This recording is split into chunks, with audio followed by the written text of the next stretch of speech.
Continuamos en los siguientes minutos. Dialogaremos con el doctor Javier Palacios, constitucionalista, a quien le damos la más cordial bienvenida y le agradecemos por aceptar esta entrevista. Doctor, el tema del nuevo superintendente de bancos ha generado una pugna de 4 instituciones: Asamblea Nacional, Ejecutivo, también el Consejo de Participación Ciudadana y la Función Judicial.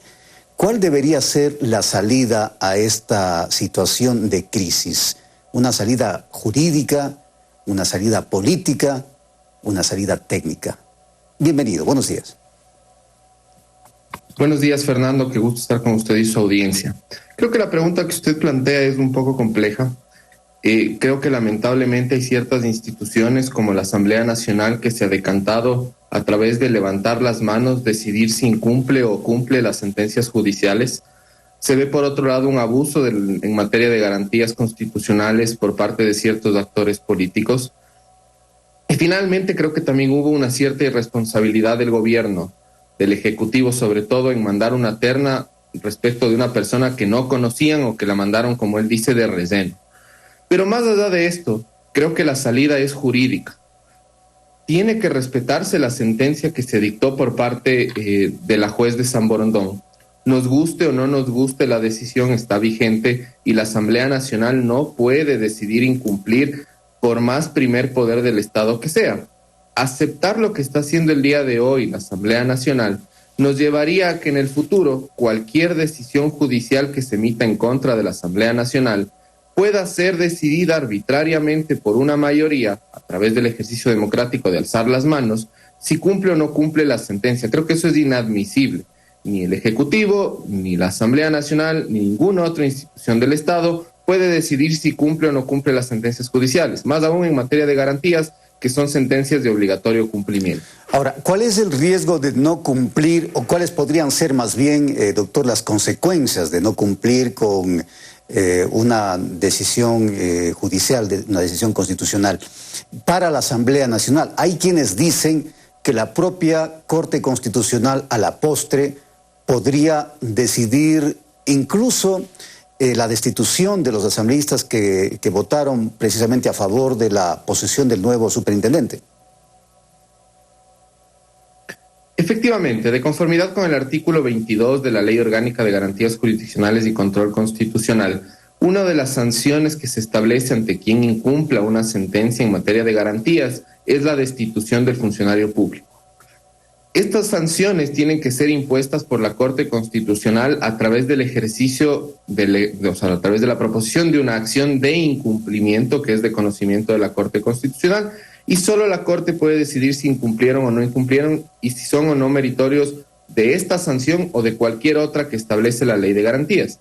Hay que señalar también una cosa importante, y es que el hecho de que los asambleístas tengan inmunidad parlamentaria tampoco es una patente de corso para que un asambleísta decida si incumple o cumple una sentencia judicial. Creo que eso también hay que tenerlo claro, porque al parecer ciertos asambleístas piensan que por la inmunidad básicamente pueden ejercer o hacer en el ejercicio de su legislatura lo que bien les convenga, y claro, no es así. Y hacia allá, cheque en blanco. Claro, y hacia allá iba, doctor, mi siguiente pregunta. Es decir, ¿cuál es el alcance de la inmunidad parlamentaria? ¿Están inmunes en este momento, estarían inmunes frente a una a un eventual proceso de la Corte Constitucional y una eventual destitución? ¿Les cobija la inmunidad parlamentaria en ese caso o no? En mi criterio no les cobija, porque sobre pretexto de ejercer una función pública, de ejercer la legislatura, no existe en el ordenamiento jurídico una excusa para incumplir una sentencia constitucional. Insisto, puede que la sentencia sea o no sea favorable a los intereses de la Asamblea, sea o no sea inclusive legal la sentencia, pero es una sentencia que ha sido dictada, está vigente y no ha sido revocada. Por lo tanto, el asambleísta y cualquier funcionario público debería cumplirlo. En este caso, en mi criterio, no se configura la inmunidad, porque no se trata de el ejercicio protegido de su actividad como legislador, sino de una decisión de incumplir abiertamente una sentencia judicial. Ahora, ¿qué pasa con el nuevo superintendente? Porque entendemos que está ya posesionado, pero De lo que pudimos ver, no se le permite entrar a su despacho. El gobierno ha dicho que no acepta al superintendente. Están cercadas las instalaciones de la superintendencia. El superintendente en este momento debe actuar como tal, es decir, debe asumir sus funciones. ¿O cuál es la situación? Porque, claro, el Ejecutivo ha enviado una nueva terna al Consejo de Participación Ciudadana para que se designe a otro superintendente. En mi criterio, Fernando, no existe superintendente ahorita posesionado. Más allá del acto simbólico que ha hecho la Asamblea Nacional, el ingeniero González no es el superintendente. Y le voy a poner un ejemplo sencillo para dar cuenta de aquello. Es como que el día de hoy a mí me contraten en un estudio jurídico para prestar N servicios, pero en la tarde de hoy anulan mi contrato. Yo no puedo ir al día siguiente, por más que sea amigo del dueño del estudio, y me ha dado la confianza de que voy a estar ahí. No puedo ir si mi contrato está anulado. Es lo que ha sucedido en el caso del superintendente. El acto a través del cual se le designó fue dejado sin efecto. Insisto, más allá de que esté bien o mal, pero fue dejado sin efecto. La Asamblea no podía posesionar a una persona cuya designación, cuyo acto administrativo de designación ha sido dejado sin efecto. Eso, más allá de ser un acto simbólico, jurídicamente no tiene relevancia. Ahora, hablábamos de las consecuencias jurídicas que podría tener esta acción de la Asamblea Nacional y que también están dentro del ámbito político, pero también hay quienes dicen que los asambleístas son responsables o podrían ser responsables de una acción penal porque incumplieron decisión o orden de una autoridad competente. ¿Por ahí también podría ir el tema, doctor? A ver, hay que diferenciar aquí un tema. Originalmente sí pueden ser objeto de una acción penal pública, del ejercicio de la acción penal pública, que sería el incumplimiento de orden de autoridad competente, orden legítima. Sin embargo, sería de verificar si dentro del tipo penal se adecúa o no la actuación de un asambleísta. No basta el mero incumplimiento, sino que debe configurarse otro tipo de actuaciones, por ejemplo, que sea doloso. Seguramente los asambleístas van a apalancar su defensa en el sentido de que no se trataba de una orden legítima, pues ellos sostienen que la juez Ibarra de San Borondón emitió una orden contraria a derecho. Sin embargo, esto tampoco les habilitaba. Creo que hablar de un delito en este caso es un poco prematuro. Se debe analizar los elementos propios, las circunstancias propias, inclusive el debate que se produjo en el seno de la Asamblea Nacional para saber si se produjo o no se produjo un delito. Pero de manera preliminar lo que sí hubo es el incumplimiento flagrante de una sentencia constitucional y que en principio le tocaría a la Corte Constitucional dilucidar si se produjo o no aquello y si corresponde o no la sanción de destitución.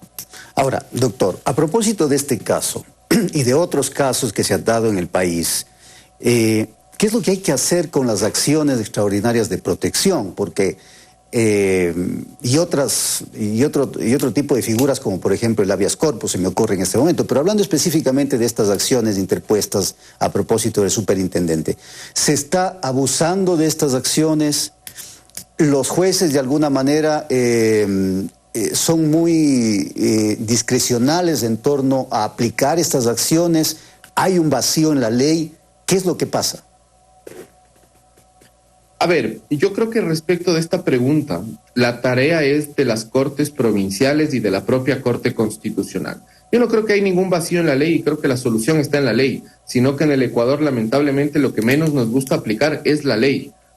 Las Cortes provinciales, ante estos evidentes abusos en materia de garantías de las acciones de protección, tienen que declarar la manifiesta negligencia o el error inexcusable de los jueces. Y estos jueces, que básicamente, y perdónenme el término, han prostituido a la justicia, lo que deben irse es a su casa, porque no están administrando justicia, sino que están vendiendo sus fallos al mejor postor. Y la Corte Constitucional debería hacer lo propio.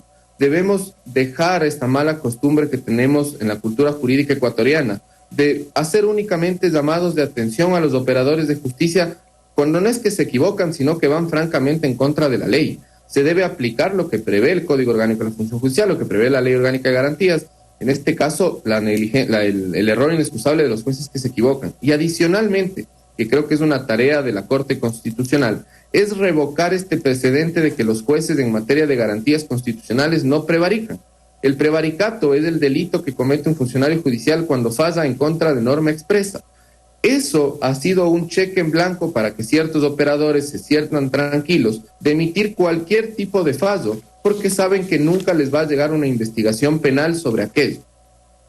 Muy bien. Gracias, doctor. Muy claros sus criterios jurídicos, constitucionales. Gracias, doctor Javier Palacios, constitucionalista, por acompañarnos en este diálogo. Hacemos una pausa y hablamos con más.